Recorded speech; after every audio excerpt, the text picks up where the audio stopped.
The Eucharist is astonishing, joyful, profound, healing, divine.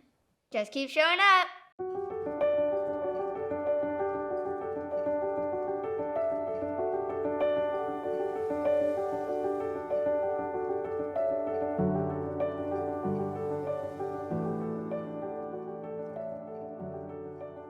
Have you ever tried to get an obstinate child to take medication that you know will significantly help them?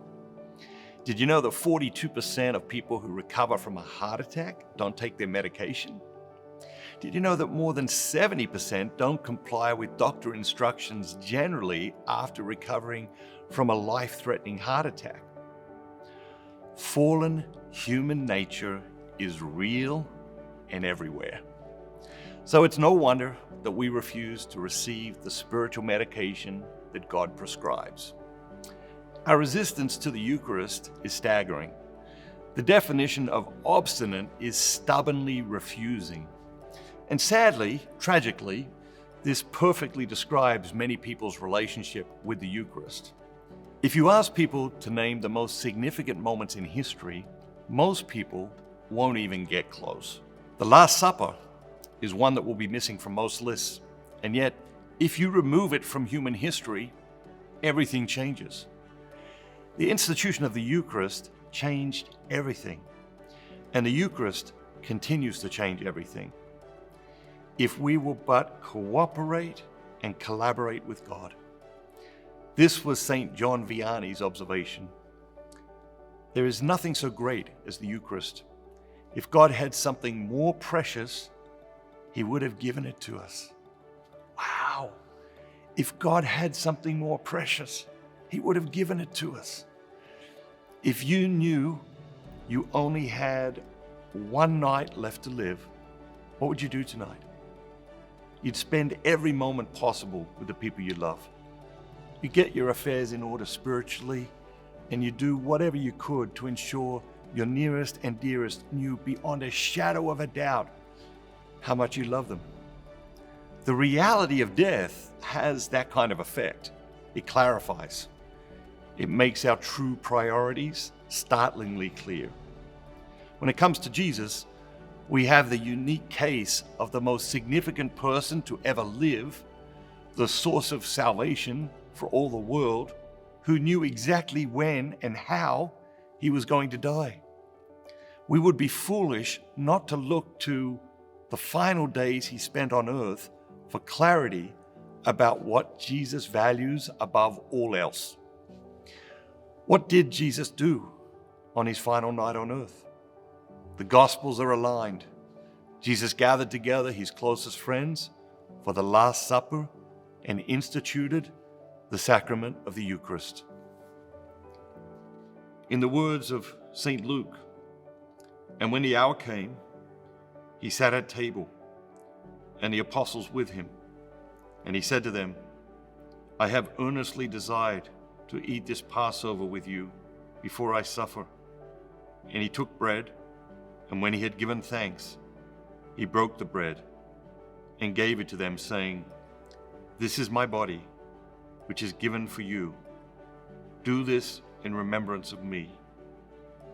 And likewise the cup after supper, saying, This cup, which is poured out for you, is the new covenant in my blood."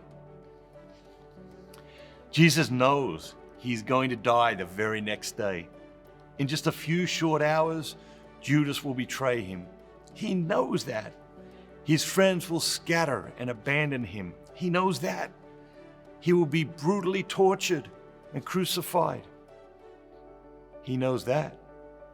He will die a gruesome death. He knows that.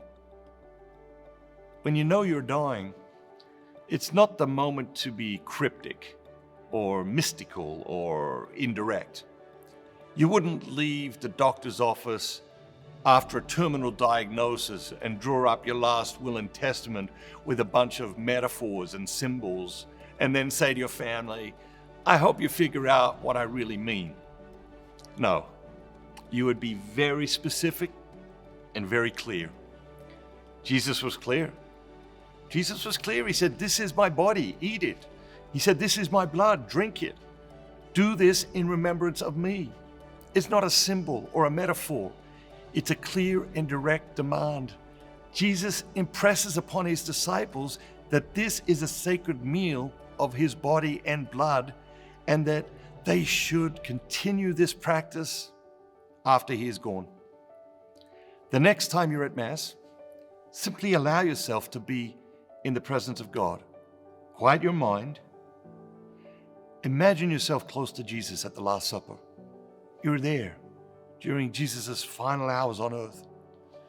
And when the priest raises up the host and says, "This is my body, take and eat," let it sink in that Jesus is giving you the gift of his entire self. Will you give your entire self to him? Will you give your entire self to him? Trust, surrender, believe, receive. Only 31% of Catholics believe in the true presence. Doing something about that should be our number one priority. If you want to help, become a member of the International Society of the Eucharist. We'll send you a free copy of 33 Days to Eucharistic Glory, a copy of the children's version, a copy of the limited edition journal, which includes an amazing Holy Week retreat. Click on the button below and become a member today. Have a great day, and remember, be bold, be Catholic. We are people of the Eucharist. Jesus, I believe that you are truly present in the most holy sacrament of the Eucharist, every day. I long for more of you, I love you above all things. and I desire to receive you into my soul. Since I cannot receive you Sacramentally, At this moment, I invite you to come and dwell in my heart. may the spiritual communion Increase my desire for the Eucharist. you are the healer of my soul. Take the blindness from my eyes, the deafness from my ears, the darkness from my mind. And the hardness from my heart. Fill me with the grace, wisdom, and courage to do your will, in all things. My Lord and my God. Draw me close to you. nearer than ever before. Amen.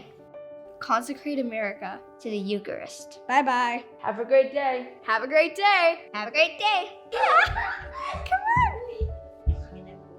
Have a great day.